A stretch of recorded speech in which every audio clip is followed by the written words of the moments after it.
Focus up, nerds. It's time to get stuck in to some standard here for day 2 at Mythic Championship 1 in Cleveland. I hope you punch your tickets because the hype train is about to leave the station. My name's Riley Knight, joined by my good friend and colleague from Wizards R&D. It's Paul Cheon-Humph. We're going to get stuck in down there, and I'll tell you what, I can't wait. Oh, yeah. Oh, yeah. Oh, yeah. Oh, yeah, my friends. Let's not waste another second. It's enough yip-yap from me and Paul. Let's get down to the feature match area right here, right now in Cleveland for our first round of day 2 standard at Mythic Championship 1.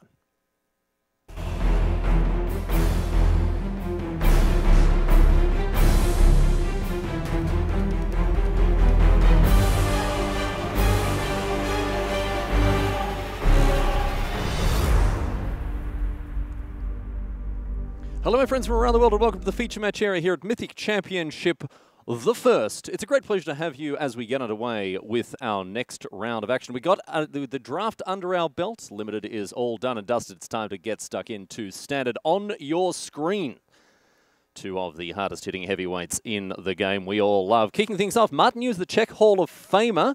This bloke, you will have seen him around the traps. He is on Sultai mid-range, very much the deck du jour. He sat down at the deck restaurant and said to the chef, I'll have the finest cut of Sultai mid-range, and he's going to be getting it done with that. His opponent, Luis Scott-Vargas, a Hall of Famer, Pro Tour finalist at the last one as well, the Pro Tour in, where were we, Atlanta for that one. Yes. And getting it done in another Mythic Championship here as one of the very greatest players in the world, playing, Paul, Is It Phoenix? This is a deck that hasn't been at the top of the radar for quite some time.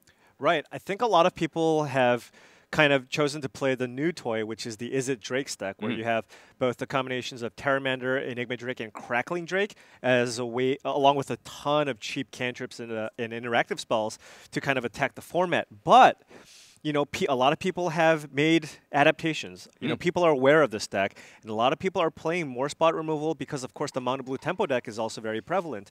And, you know, when you're expecting a format or a field where there's going to be a lot more spot removal, then I think shifting over to the Is It Phoenix deck was a pretty smart choice. I think so too, exactly right. Really good against a lot of that interaction creature removal that's going to be brought to bear. And Scott-Vargas looking to put Arclight Phoenix on the map. Many of the people panning for gold down the river thought it might have been a bit of a flash in the pan, but we'll see if it's got the legs to carry it across the line here in the hands of, again, one of the modern greats of the game. Scott-Vargas fighting for his tournament life in 8-3, as is Jůza.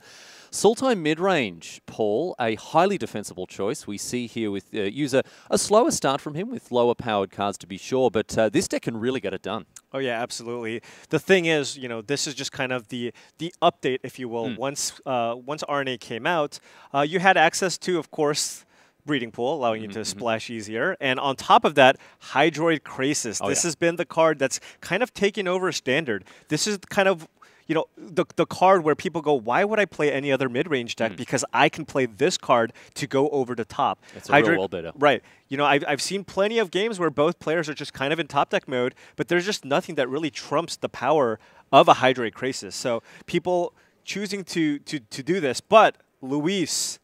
Yeah, Scott-Vargas taking a different tack here. Doing what his deck was meant to do, putting exactly a bunch of Arclight Phoenixes onto the battlefield. Exactly right. Castdown's going to take care of one of them, Paul. But again, this is a resilient, sticky threat, and Jůza is trading away resources unfavorably with that Castdown. Even at a mana advantage, that isn't going to be a long-term solution to this chook problem that he's got. Right. The best answer that he has in his deck is Vraska's Contempt. But there's only 2 copies of that in the deck, so it's really, really important for him to draw that and also just put enough pressure on the board to actually race the Phoenix. One card, I mean, I was just talking about it, that is very effective in the matchup is the Hydroid Crisis. If Martin can get mana to the point where the Hydroid Crisis has 5 toughness, then he's at the point where it can dodge a card like Lava Coil. Then if he does that, that might be enough to be able to kind of stem the offenses of those Arclight Phoenixes. Oh, for sure. I mean, especially considering the life total buffer that you're getting from something like a Hydroid Crisis, and the fact that it has this almost Sphinx's Revelation type quality to it, where the first one will sometimes draw the second, and it sort of all snowballs from there, right? Yeah, definitely. Vivian Reed coming down now for Martin Jůza. She is here to lend her bow to the Czech Hall of Famer, and at the moment going upstairs, once again, that -3, that plummet/disenchant effect, not great against a resilient Arclight Phoenix. Right. It's just so likely that Luis will have the ability to get another Phoenix onto the battlefield. Not only that, if you minus Vivian right away and you get it down to 2, then it's also within shock range. Yeah.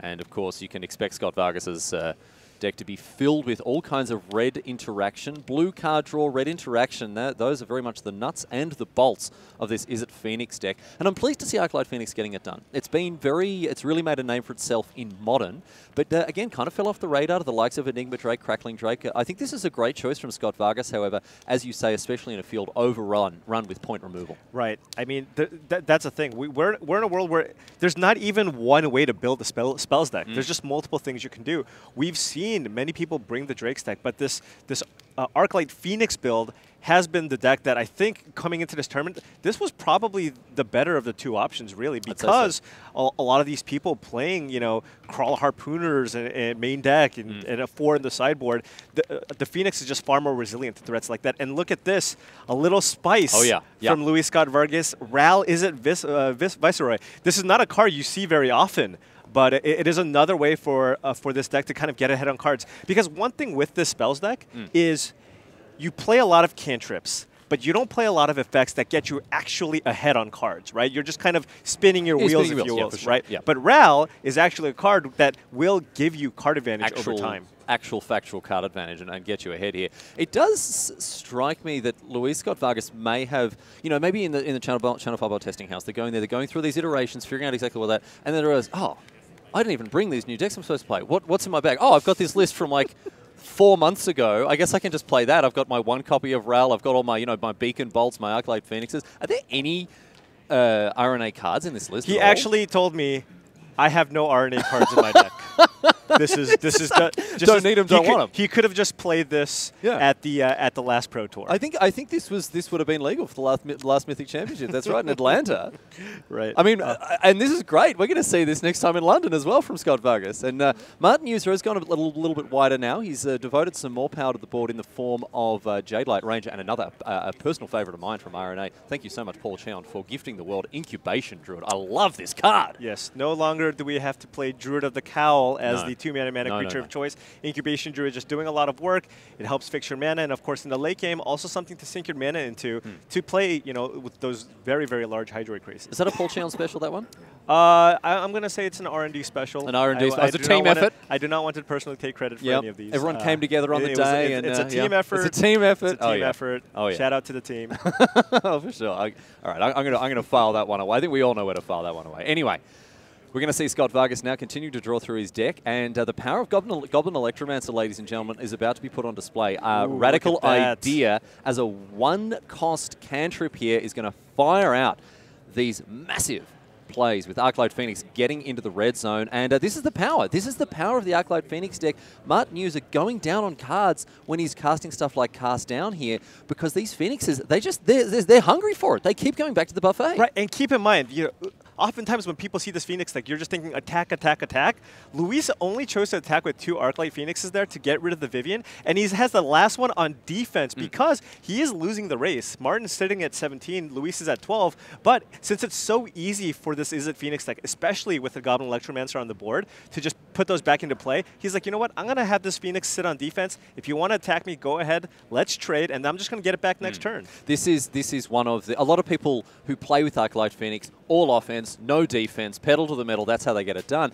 But Arclight Phoenix is a surprisingly effective blocker. Right. It can play defense, and this is what makes the card unique in my mind. Bloodghast, what else have we got like this? Like Flamewake Phoenix. Blood-Soaked Champion, which has 2 shields and still can't block for some reason. All of these recursive creatures, they can't block, no matter how many shields are in the art. Arclight Phoenix is a bird of a different feather. Right, definitely. Being able to block. Oftentimes also on Phoenixes, it's a lot of times it's attack if able. Attack if able. That's also another effect. But not so Mr. Secretary with these ones here. And you're going to see this Chook jump into the red zone once again on defense here and block that Llanowar Elves. We've got a Shock as well. Is that one from, I don't know, some grandpa set from 1,000 years ago here? That's going to take care of the Jade Light Ranger. And Scott-Vargas is doing a really good job slowly getting his snoot out ahead here, Paul. Yeah, absolutely. And now he's untapped with the Phoenixes, gets an extra trigger from the Ral. He's just, getting further and further ahead on cards. Martin really needs to find something like a Hydroid Crisis to actually be able to keep up here.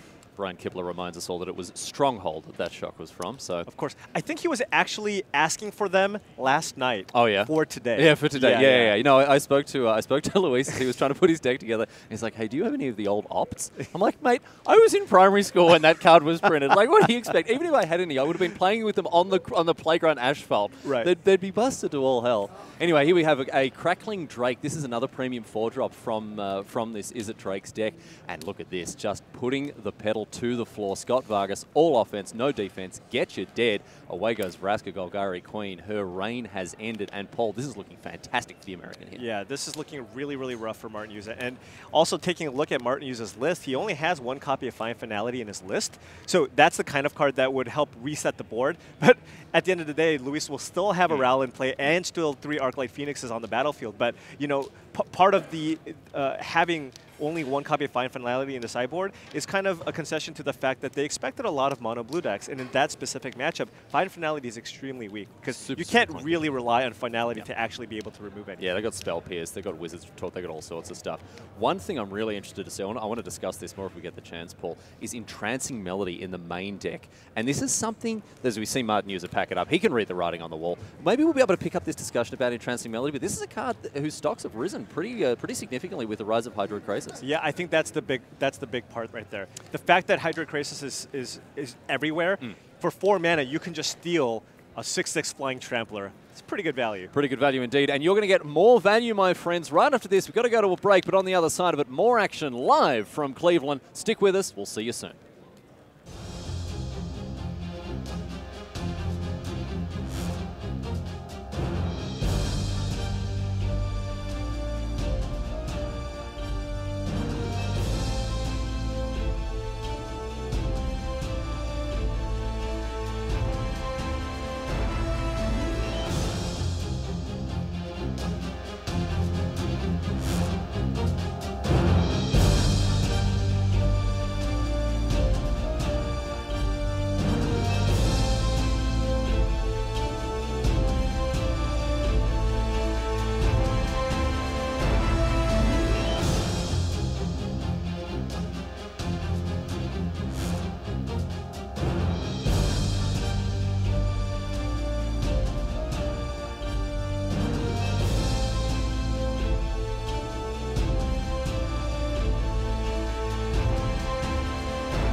Welcome back to the feature match area here at Mythic Championship 1 in Cleveland. My name's Riley Knight, joined by Paul Cheon. And Paul, we're going to jump over to our back table here. Marcio Carvalho up against Reed Duke, Mr. Magic himself. These guys have already got underway with game number 1 by the look of things. So we get a bit of a live look in for game number 2. What are the decks that we're looking at here, Paul? Well, Marcio Carvalho on, of course, in aggressive deck, as one would expect. He is playing Azorius aggro.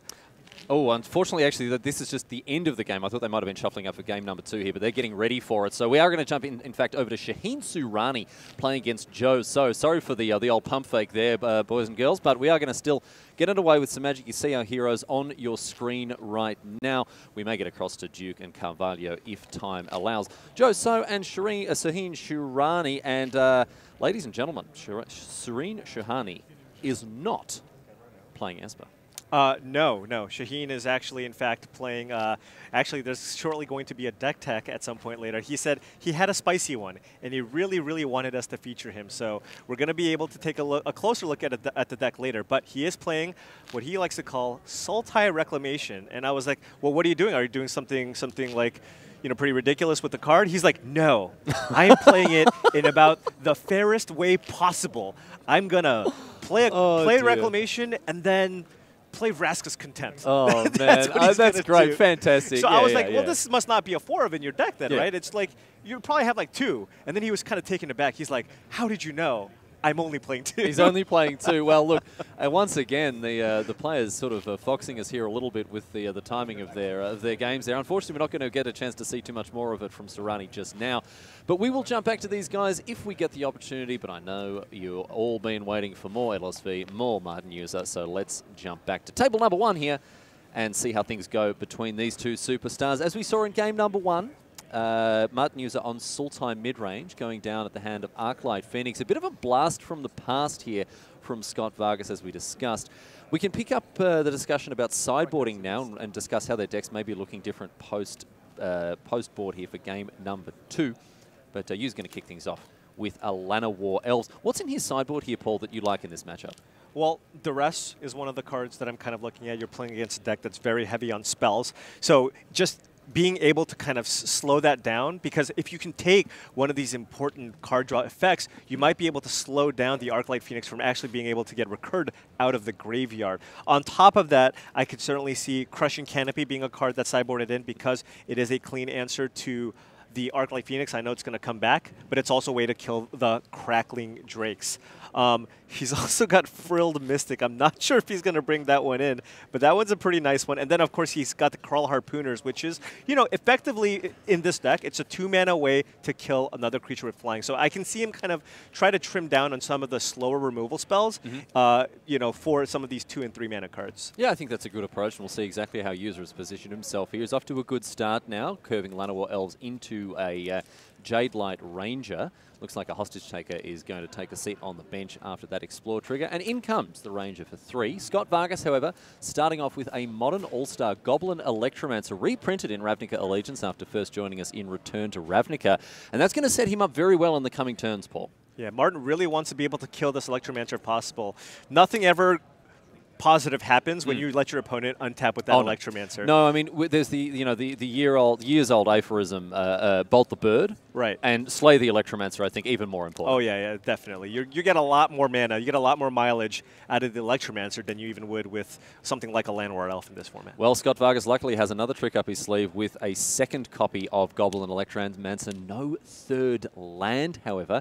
Double Beacon Bolt, a Charter Course, Crackling Drake, Electromancer, and there's that entrancing melody. Luis.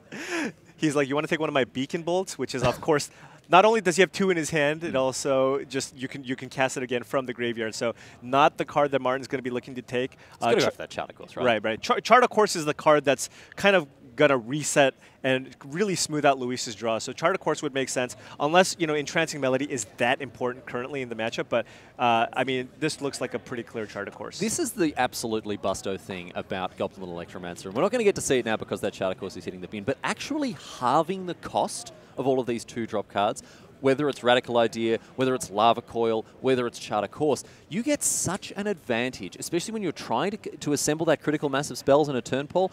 Goblin Electromancer is huge in this list. Yeah, you can just really go off with the Electromancer. It just can generate you so much mana over time. So now Luis has to think, he has the option of playing a second Electromancer if he really wants. That does allow him to play an Entrancing Melody for up to 2. Oh, wow. No, he actually drew a Radical Idea. So, he does need to string together some lands. And if he doesn't find one, I imagine he's going to jumpstart the Radical Idea here. Yes, indeed. That's what we see there. And cast from the graveyard. Find a third land? I don't think he's got one here, Paul. This is looking... Scott-Vargas in dire straits who finds the island. There it is. Okay, all right. So no further plays this turn as he ships it back to Jůza now.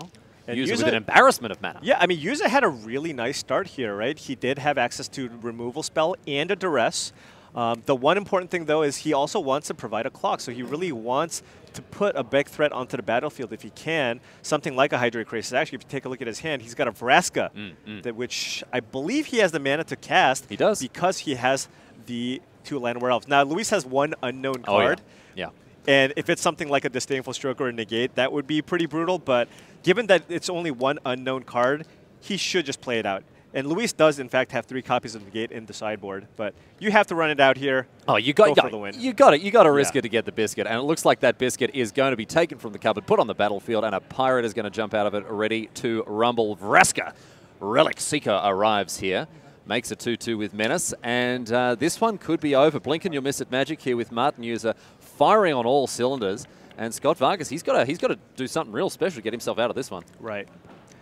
Of course, with the God Electromancer on the battlefield, there's always a slight chance, right? Yeah. You can string together a chart of course, find some Arclight Phoenixes, use some more card draw spells, and boom, you can maybe get that Vraska, but it will still take a sequence of draws for Luis to be able to get out of this. So Scott-Vargas in hand, we saw all those cards that he had very generously revealed, in addition to a Crackling Drake revealed, in addition to a Shock there. And that entrancing melody, Beacon Bolt, Goblin Electromancer, and an Arclight Phoenix hidden away. One of those mystery cards there. Users not 100% aware of them. So Scott-Vargas constrained on mana, hasn't really been able to mess with anything that Jůza has done. And as a result, the check sits in the driver's seat of this game. Yeah, taking a look at Luis's hand, it's really just, it has just a little too much removal in it. You know, Beacon Bolt, Shock, those are all effective cards, but they're not going to do a whole lot in the face of a Vraska Relic Seeker. He really wanted to kind of try to string together some sequence of cantrips and card draw to get that Phoenix into the graveyard. And instead, now he's going to have to just use the melody and just try to slow things down. He could get into a spot where that Menace token that he just stole could start, dealing some damage to that Vraska. So Vraska on 6 loyalty now. As we see what Jůza's going to line up for his next move. A couple of lands in hand here for him. We'll see if he's found anything a little more fortuitous from the top of the deck this turn. Just mono lands here for Jůza. Is that all he's got? Oh, no. Yeah, if he's just on lands, then Luis can turn this around. Now, because of Vraska, I mean, it goes up +2 every single turn. Yeah. However, Luis does have a handful of removal spells. If he finds another land, he can Beacon Bolt some of the creatures off the board, and Radical Idea, that was a big draw. Great draw here for Scott-Vargas, especially if he's going to be able to beat an Arclight Phoenix. Yes, indeed. Here it is. Tormenting Voice now for 1 mana. Scott-Vargas with 2 freshies off the top. Beacon Bolt, Goblin Electromancer, Crackling Drake in hand, in addition to those 2 new cards, one of which is a land. Scott-Vargas, all of a sudden, he's starting to turn the corner here, Paul. Yeah, absolutely. And yeah, he was in a situation where either spell or land would give him the 3rd spell necessary to get that Arclight Phoenix onto the battlefield. So now he's really going to be pressuring that Vraska Relic Seeker. And given that Martin has a ton of mana, he might just put 2 of his Llanowar Elves to trade with that Menace token that Luis stole. He is all in on the Vraska plan here, dude. Like, there's just no other avenue that Jůza can take here, because after another land off the top here for Martin Jůza, this is disastrous, and Luis Scott-Vargas has done a masterful job of keeping himself in this game. Right, and I mean, this is exactly what Luis needed, right? Luis needed Martin to basically kind of brick for a couple of draw steps, and that's exactly what happened. I mean, Martin Jůza just drew like 3 lands in a row, where if at any point he found something to put a little more pressure onto the battlefield, he would have been able to close up this game. But because of the lands that he drew, now, I mean, Luis is kind of in the driver's seat. All right. But of course, you can never count out the Sultai mid-range deck, because at any point, there might be a giant jellyfish waiting on top of their deck. Hydroid Crisis would be a fantastic rip for Jůza here, but he finds another land, Paul. This is not what he wants to see. Things are just going from bad to worse for Jůza. Out of the frying pan, into the fire. Vraska down to 1. As we see that Crackling Drake removed. A treasure token comes into play now, thanks to her removal ability there. You see it on your screen, the -3 of Vraska. Then Martin might just choose to attack here. Getting in there with the Menace Pirate, of course. No blocks available for Scott-Vargas. And here is that opt that we talked about before. Oh, and keeps it on top. That's never a good feeling. A bad omen here for Jůza. Scott-Vargas, despite having the deficiency in the life total, certainly ahead when it comes to board position here. And it all came down to that turn with that radical idea. He just found, and the Tormenting Voice found exactly what he needed. Right. The thing is, this deck has a lot of redundancy. Not only does it have like cards like Op to help you dig, but it's got Chart of Course, Tormenting Voice, and Discovery Dispersal as just kind of ways to continue digging through your deck, chaining together cantrip spells or card draw effects, and trying to find more ways to put Arclight Phoenix into its graveyard. And he's done exactly that now, Paul, with another copy of Charter Course. There's the second pre-combat Charter Course here. We've already discarded one Arclight Phoenix. Does Scott-Vargas have the third to whack in the bin? We know that one is coming back here. We're going to add another 3 hasty flying power to the battlefield, and Luis Scott-Vargas is delivering a masterclass here, ladies and gentlemen, in why you just stick it out. It doesn't matter how bad it looks. You can turn things around if the chips fall your way. And right now, Martin Jůza, nothing on the battlefield other than a soon-to-be-dead Vraska and an Orzhov Zib or Xeno here. And away she goes. And Luis choosing to attack with both Arclight Phoenixes at the Vraska Relic Seeker, it looked like there, because, you know, it's super unlikely that Martin has a removal spell there, but he's so far ahead, he doesn't want to risk Vraska being in play for another turn. Is this a crisis? No, a Hydroid Crisis off the top here for Martin Jůza. That might turn things around, ladies and gentlemen. An 8/8 Flampler coming down here, drawing 4, gaining 4. So Martin Jůza, he says, look, Luis, buddy, you've been doing really well, but hey, it's my turn now. Let's see exactly how fortune favors Martin Jůza after this massive play. And Paul, this is what gives the Sultai deck its late game power. Right, absolutely. Martin just needs to survive and untap, however, because Luis does have 2 Beacon Bolts in his graveyard, and he's got to have 8 spells in his graveyard. He's got. I mean, he's got 500,000. There's got to be at least. But the important thing here is he still gained some life, buffer that life total, made Luis use a resource to get this Hydroid Crisis off the battlefield. And who knows, right? And Martin could have just drawn another one. So, you know, this at least gives Martin a chance to come back in this game. That was probably one of the only cards, actually, that he could have drawn to get out of this. Back in the day when it was just Golgari mid-range, before it got patched and upgraded, there was Carnage Tyrant. Carnage Tyrant Fine Finality was the big end game here for these Sultai or Golgari decks back then. But right now, Hydroid Crisis is an absolute game changer. It has transformed the landscape of Standard. Scott-Vargas, though, with a neat answer in the form of Beacon Bolt and a Lava Coil to clear the way. Arclight Phoenix comes in again. Look at this, 3/6. I have lost count. It's an attack for a lot, Paul. And Martin Jůza, once again, he's going to need something special. Right, that was 13 damage. Martin down to 5. Trying to clear the way, but Luis only has a Blood Crypt in hand. Nothing to discard to that duress. Here is a Merfolk Branchwalker. Reveals Vivian Reed on the top. Does that change anything here? It seems a little slow. I mean, it's just an extra resource here. Martin also has a Crawl Harpooner in hand. And at this point, since Luis has no spell in hand, it is harder for him to bring back those Arclight Phoenixes. So he can use a Harpooner to get a Phoenix off the board, but that's still lethal damage. Martin needs two removal spells for the Phoenixes. And he doesn't have them, and as a result, the game and indeed the match goes the way of Luis Scott-Vargas, improving to 9-3. Poor old Jůza there at 8-4. I don't think he's really in the conversation for top 8 anymore. But hey, a well-fought campaign so far for him at this Mythic Championship. And congratulations to Luis Scott-Vargas on his well-earned victory. Might catch up with him a little bit later on, Paul. But right now, we'll see what else is going on around the traps in our feature match area here at Mythic Championship 1. Reduke, Marcio Carvalho. We checked in very briefly with them earlier, and we might get another bite at this particular cherry. See how things go here. We saw we saw Reed Duke in the dying hours of Standard yesterday. Paul, he's playing mono blue, and this deck has put up pretty good numbers this weekend. Yeah, I mean, even when I was interviewing Brian Brown-Duin, he told me that he pretty strongly felt that the mono blue deck was the best deck in Standard. But there's so much play, and it's extremely difficult to play. So he actually opted to play something slightly different. Too hard for him, because the mirror is extremely complex. There's so many things with dive downs and spell pierces and tricksters. There's just so many different levels of play that he chose not to play it. But he was telling me that he thought mono blue was one of the best choices in the tournament. Now it does have, of course, its own fair share of bad matchups, and I do feel that the white aggressive decks are kind of the ones that are slightly ahead in this matchup. I agree, because a lot of what we talk about tempo lists, and that's quite a difficult concept for a lot of newer players to sort of get their heads around here. But the idea is that it's a combination of pressure plus disruption.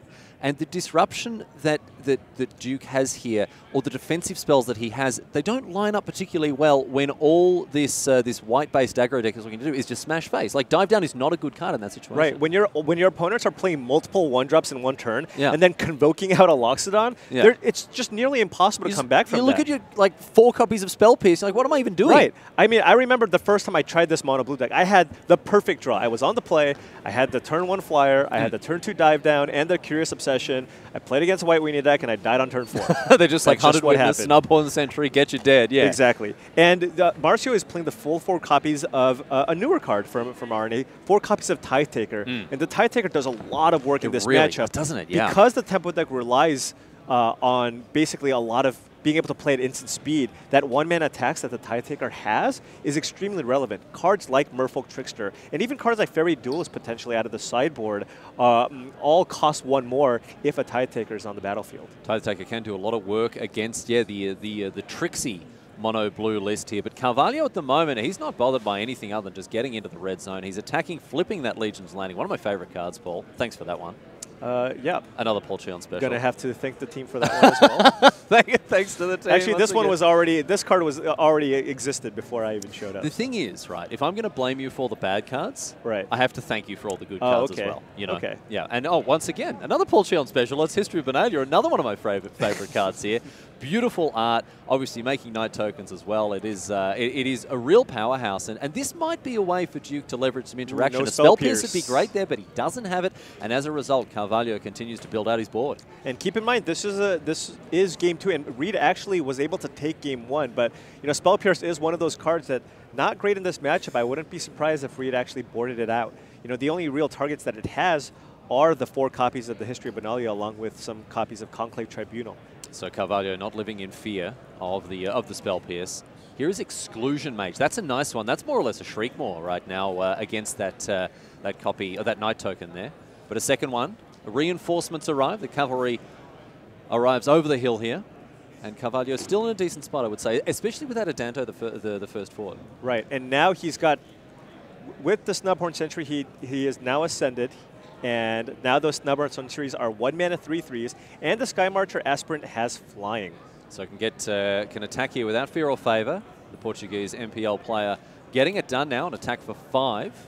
Yeah, and look at just the sheer number of permanents that Marcio has on the battlefield. Reed has cast a spell on every single turn of the game, and used a 3-mana, what you said. He played a Shriekmaw on turn 3, and he's still behind on board. He's still miles behind. As a 4/3 flyer for 3 comes down. I mean, these are high-power plays that Duke is making here. He's got another Exclusion Mage in hand, but chooses instead to deploy the Tempest Djinn.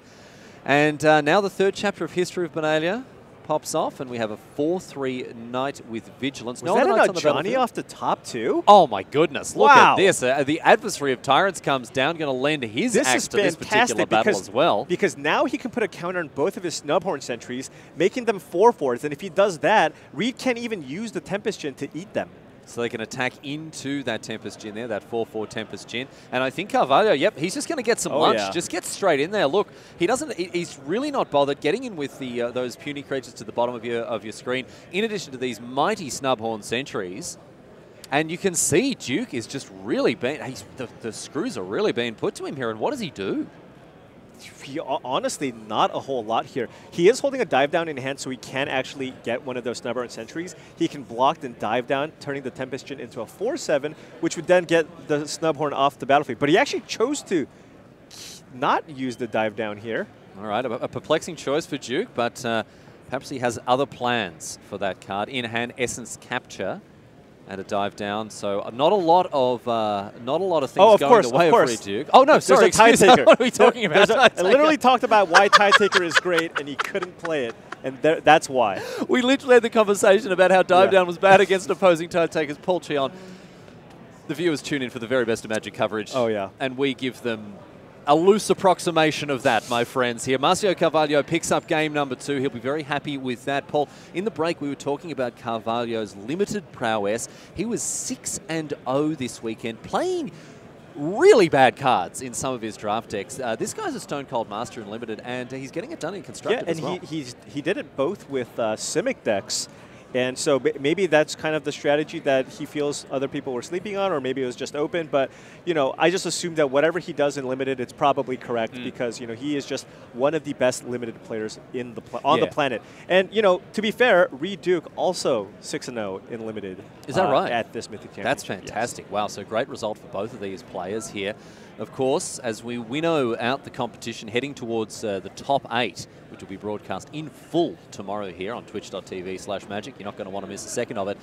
We will see players like this, the cream of this crop, rise to the fore, and these guys are in a very good position, both of them at X and 1 here. Very good, very commanding position to make a run at that top 8. Yeah, and now Reed's got to be feeling much better, given that now he's on the play, and that is extremely important in this matchup, because imagine if he was on the play in that game, where he did have access to that exclusion mage, along with all the other permanents that he played. So I think, you know, this is a close-ish matchup. I think the Azorius aggro deck is favored. However, I think only because it is able to break serve a little more often. But, you know, Reed has a lot. I mean, if I'm taking a look at Reed's sideboard, he's basically got like 10 to 11 cards just for this matchup. Yep. And I see Surge Mare, which is a great blocker, Exclusion Mage, fantastic against those History of Benalia tokens, and even Entrancing Melody, which is kind of just the blue rare that everybody's been looking for coming into this tournament. Yeah, this card has really impressed me. It's a card that I think has a lot of utility. I mean, it's a sideboard card for sure. You can play maybe 1 copy in the main, maybe 2 if you really want to, but it's a card that if you're playing blue, you know, your sideboard should begin with something like 3 copies of Negate, 3 copies of Entrancing Melody, because it is so good against such a swath of the format. If you're stealing a 3/3 Snubhorn Sentry from mono white, that's fantastic. If you're stealing an 8/8 Flying Trampling Hydroid Crisis, these are all very achievable objectives with Entrancing Melody. I'm impressed by this card. I mean, part of the reason why it's also risen in stock is because the top-end finisher of what used to be the Golgari mid-range decks, now being the Sultai mid-range decks, play Hydroid Crisis as the top-end threat instead of cards like Doom Whisperer. So, you know, the Entrancing Melody has even more value because you can just pay 4 mana to steal those giant literal opposing mind control. Exactly. Actual mind control. Oh yeah, from way back when. Let's have a look at the opening hand of Reed Duke here. He doesn't like it. He's going to send it back and hope for 6 of the best off the top here. Carvalho doesn't seem happy with his 7 as well. Is he going to go to Mulligan Town? Is it all aboard? For my experiences with Marcio, though, generally he always kind of has that, like, I'm worried about my hand look, whether or not he's got a great hand or a horrible hand. Right, well. So it's hard to ever get a good read on him. Perhaps he's going for the old Best Supporting Actor at this year's Academy Awards. Goes to Marcio Carvalho in his magnificent performance, I drew a bad opening hand. We'll see if he wants to keep this one. Duke, in any case, going down to 6 for sure. And Paul, you mentioned the advantage that the mono blue player has in being on the play. It opens up that turn 1 Miscloaked Herald or Terramander or whatever, turn 2 Curious Obsession, and that's a kind of hand that can really run away with the game very quickly. Right, and not only that, after sideboard, this blue deck has access to a lot more blockers. Part of the issue with the mono blue deck, especially in game 1s, in creature matchups, is none of their creatures can really block outside of the Tempest Shin. But now that you have access to those Surge Mares and the ability to steal opposing creatures for 3 mana most of the time, it's, you know, Entrancing Melody is often UU1, steal your 1-drop, right? So there's just a lot of ways to kind of actually steal creatures and come back and block, whereas in game 1, that's much more difficult. Both players down to 6 now, as Carvalho also heads down to Mulligan Town for his opener. And a Legion's Landing going to open things up for him. No 1-drop here for Reed Duke. Oh, and I think Marcio might have kept the 1-lander here, so he actually was agonizing, but found a land on top. Just in time here, the Hallowed Fountain off the top. Right on time for the Portuguese player. Back to Reed Duke, and no attacks from Carvalho. He is very aware of the prospect of Merfolk Trickster. Let's see if Duke has got it. Yes, he does. There it is. Look at that. 2 copies. Yeah, and that's one of those plays where you make the mistake once at some point and then never again, right? Yeah. Oh, yeah. And not only is there Trickster, there are mono blue lists that do play some copies of Fairy Duelist to the sideboard as well for aggressive matchups. So, yeah, just if Reed keeps up 2 mana, you just can't really attack in that spot. Better safe than sorry here, says Carvalho. And yes, indeed, Duke is going to make hay while the sun shines. Get in with that Trickster for 2. And a Tempest Gin in hand now for Duke as well. Let's see if he wants to commit that one to the board.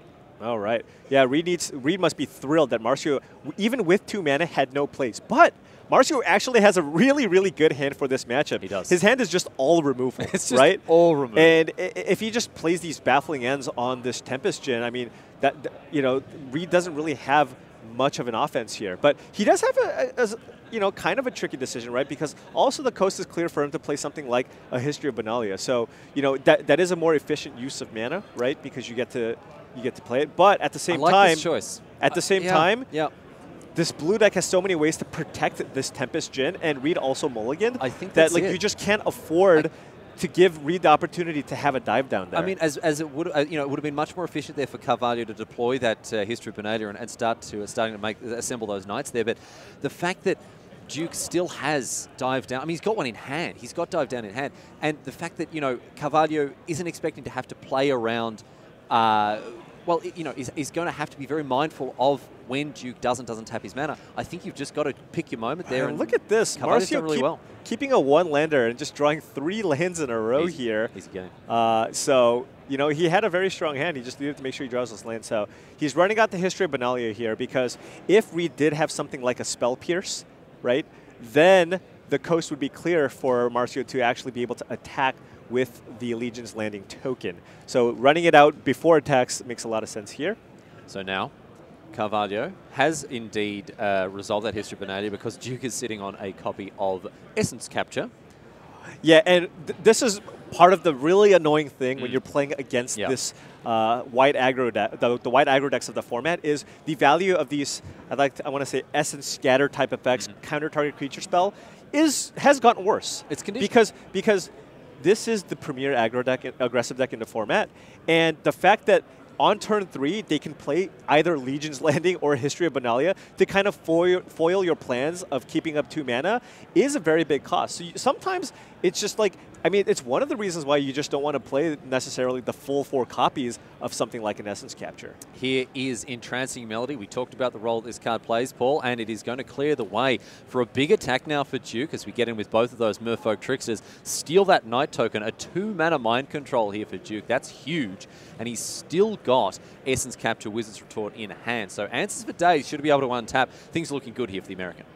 Yes, but he does not have the mana up for the Essence Capture this turn.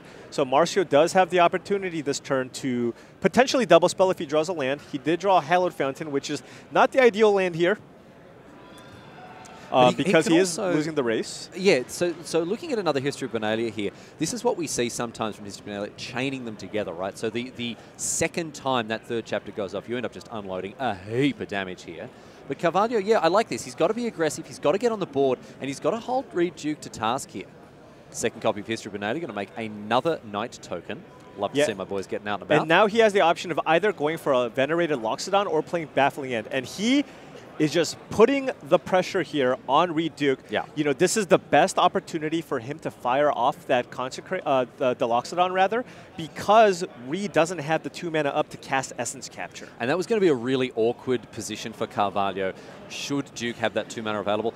I mean, it's a 5-drop, right, this Elephant, and tapping out with all of your creatures against another aggressive deck can be a real liability. So Carvalho, what I think we've seen from Carvalho this match, what we've seen here, is masterful timing. The execution of his game plan, the way that he has chosen to leverage the cards that he's cast, more than anything else, that Baffling End on turn 3, the Loxodon in this position here, this all goes to show that he is really aware of the best time to deploy his resources. Right. And that's the thing. This just shows that Marcio has plenty of practice playing against this deck, because one of the biggest strengths, I think, with this blue deck is just kind of how tricky it is, and it has access to all kinds of different effects like Spell Pierce, Merfolk Trickster. But if you're familiar with the matchup and know how to play against those cards, to the level that Marcio has going for him, this matchup just becomes much more favorable for him. And this is huge here for Carvalho now as we see History of Benalia go off, give all of these Knights +2/+1. They are 5 power creatures right now. Things looking very good for the Hararuya Latin player here on the right-hand side of your screen. He can line up a big attack and doesn't give away too much in the way of offense, or defense, I should say, as those Knights have Vigilance.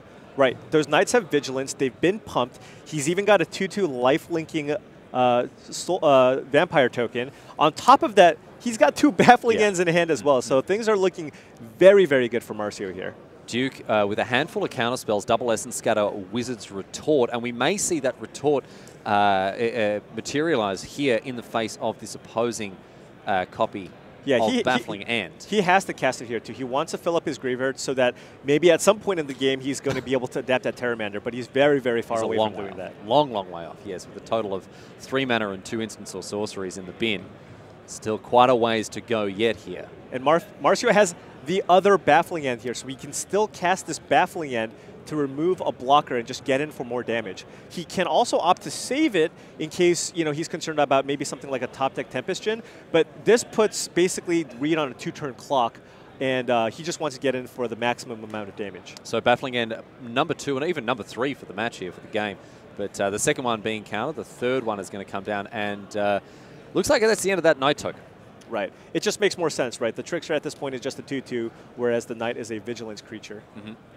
So, History of Benalia enables this big attack with these pumped-up Knights, and that's going to flip the Legion's Landing. We see Adanto, the first fort, established on the coast of Ixalan. This is an attack for 16. I'll take your word. We'll take your word for it. It is an attack for a lot in those of us who are a little bit less numerically inclined, ladies and gentlemen.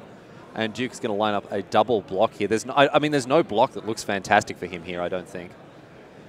And as a result, he takes a pasting down from 19. He's going to take a big chunk here. Right. Yeah, he's going to go down to 8 here. Marcio's going to go up to 11 now. And Reed just doesn't even have a board here as well. This is part of what happens when you don't draw, cards like Curious Obsession to keep the card flow going. You just simply get kind of outclassed on power level. I think he's just found the card you mentioned there, however, but it might be a little bit too late for him. Right. Yeah, Marcio can just swing back. So, even if he puts this Curious Obsession and attacks, what is he even looking for? It has to be something like a Merfolk Trickster to be able to maybe deal with 2 creatures on the following turn. Entrancing Melody would also be reasonable to be able to steal the Knight token. So Duke is going to go fishing here with this Terramander. So yeah, he wants a Melody. Has to find something. It is a double essence capture in hand, and finds. I think that's an Exclusion Mage.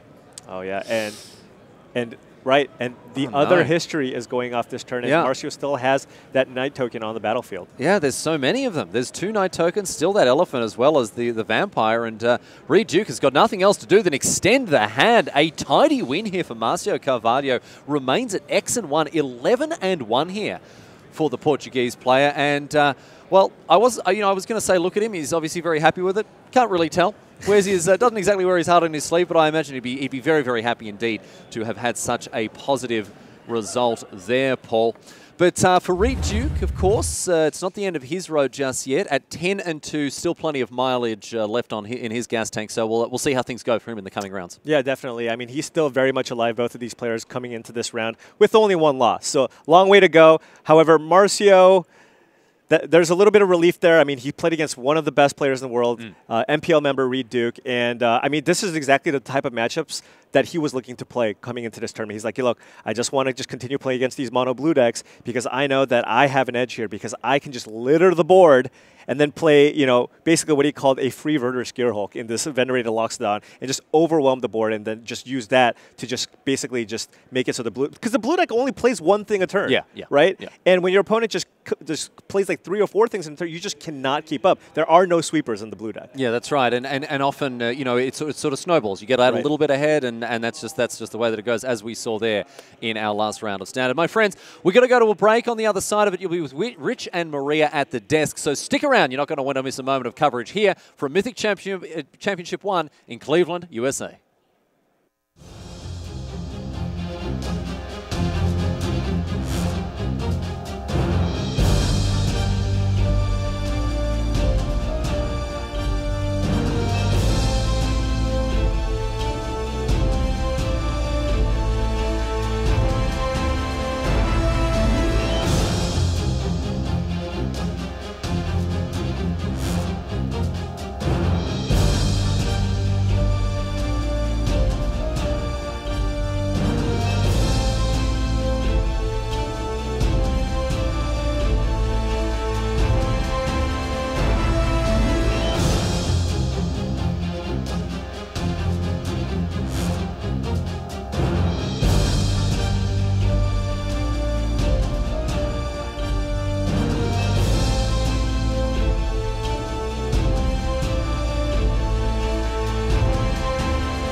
Hello everyone, welcome back to the News Desk. Rich and Maria. Before we get into our bits and pieces between the rounds, we just want to take a moment to acknowledge some sad news that we're hearing and the community is hearing.